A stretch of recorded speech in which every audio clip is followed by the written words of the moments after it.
Welcome back to the channel, Big Dog Brett. Thanks so much for tuning in. Today we're going to be talking about the top 25 teams and the scores over the weekend. See you guys right after this.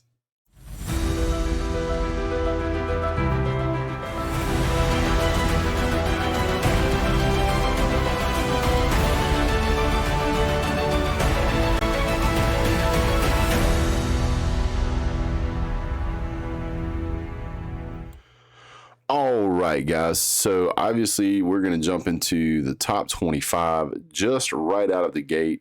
Not going to go over a lot of these games in big detail. Just going to kind of give you an update on the way things went.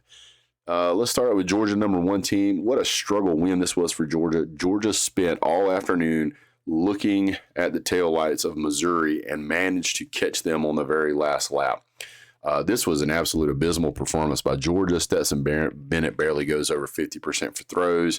They didn't target the #1 receiver in Brock Bowers until halfway through the second quarter.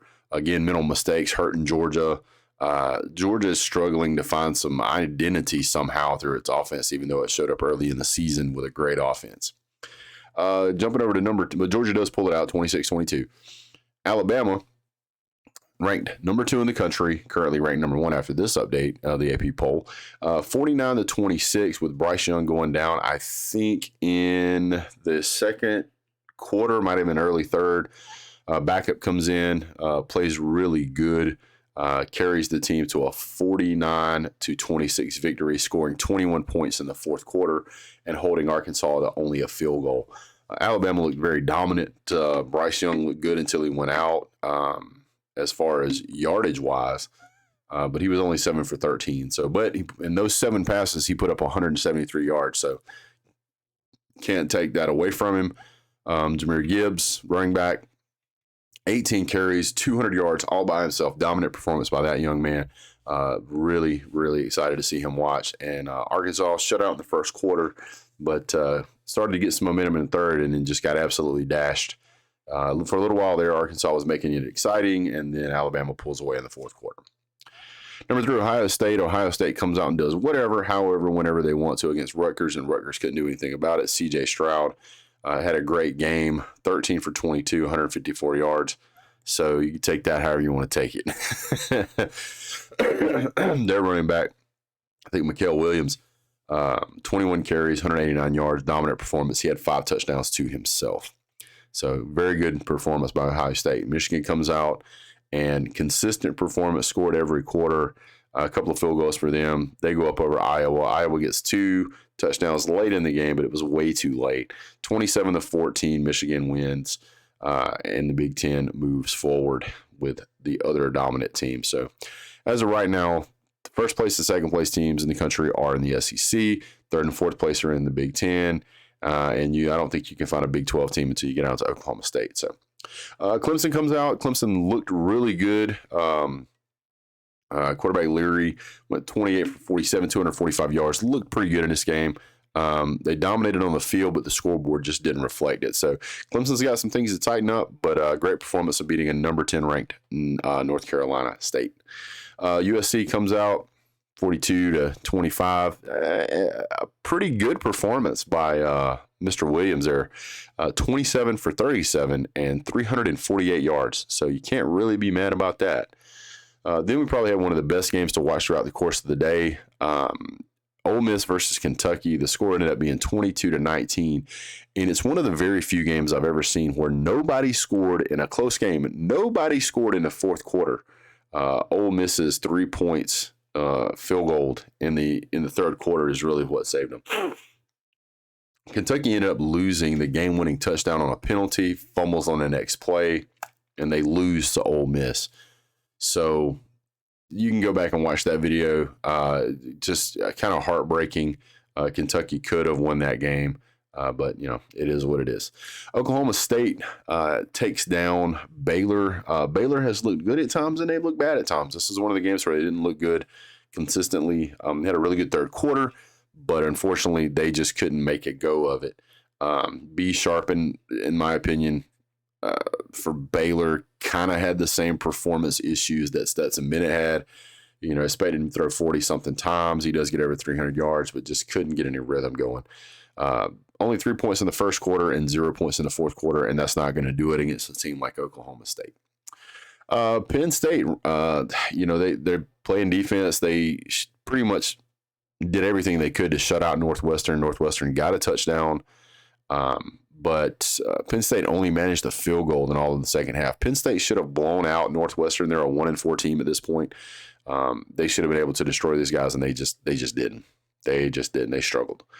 Utah comes out and 42-16 over Oregon State. Dominant performance there. Oregon 45 over the tree at Stanford. Bo Nix once again. I don't know what else to tell you, but Bo Nix is such an incredible player to watch. He had 6 carries for 141 yards. So the guy had an 80-yard touchdown. So go check out that. There's some clips on that. One of the most disappointing games of the week. Texas A&M versus Mississippi State. Mississippi State smashed Texas A&M 42-24. Texas A&M had no answer for Mississippi State. It seemed like everything that could go wrong did go wrong. Mississippi State shut out Texas A&M in the first half. They didn't score a single point. They had not even a field goal.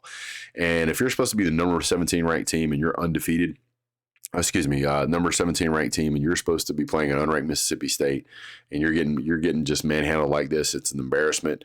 And now that has drawn more ire for people pointing and laughing at Texas A&M because of the comments that they made early in their season, and the fact that they had the number 1 recruiting class, and there's a lot of NIL money involved in that. So there's a lot of kickback from that. So we'll see what happens coming up. A lot is going to be coming up the road for Texas A&M. They play Alabama next week, and I don't know if they were caught looking forward, but they better win that Alabama game because at this point they're just Jimbo Fisher's just making his whole team and the boosters and NILs just look silly. This wasn't even a close game. This wasn't a reputable performance. This was an embarrassment. It was an absolute embarrassment. Speaking of embarrassments, TCU blows out, embarrasses, and destroys Oklahoma. Texas annexed Oklahoma. Oklahoma Sooners now belong to Texas Christian University, and I do not see how Oklahoma is even going to be able to beat regular Texas Shorthorns. So 55-24, and TCU didn't even score in the fourth quarter. They had so many backups in there, they didn't know what to do. It wasn't until the fourth quarter that they even broke 20 points for Oklahoma. So embarrassing. Minnesota and Purdue, nothing exciting there other than Minnesota lost. Minnesota Golden Gophers looked really good the past few games, and then come out here and Purdue manages to pull off 10 points in the fourth quarter to win this game 20-10. I believe it was a 66-yard touchdown is what broke it loose. Then another close, interesting, and fun game to watch was the Florida State versus Wake Forest game. Number 22 versus number 23 ranked, respectively, Wake Forest for FSU. Wake Forest struggled in the second half, and Florida State did Florida State things. They also struggled in the second half. Game ended up being 31-21 with Wake Forest getting the victory, but hard fought. Now, K-State, which had a really dominant performance last week against Oklahoma, comes out and has a really good football game against Texas Tech, beats Texas Tech 37-28.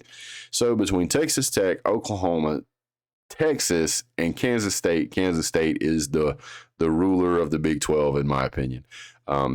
They have beaten Oklahoma, and they have beaten the team that beat Texas. So K-State, watch out for K-State, man. Nice job, K-State. But to me, here we go with the addition by subtraction. Georgia Tech versus Pittsburgh.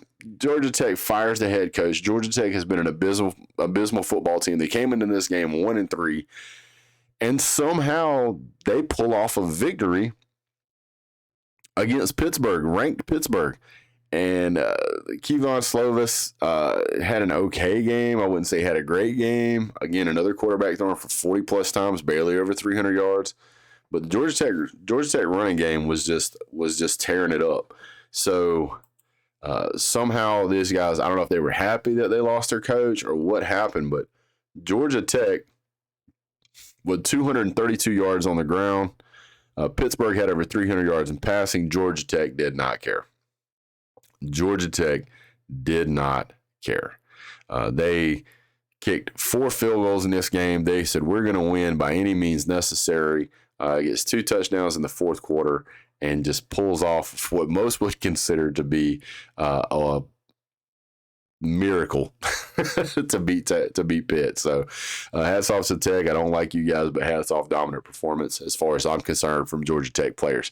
So yeah. Well, guys, that's pretty much it for the top 25 scores for this week. I really appreciate you guys being here. Don't forget to like, subscribe, and share. We'll talk to you guys soon. Have a great day. God bless. Go Dogs.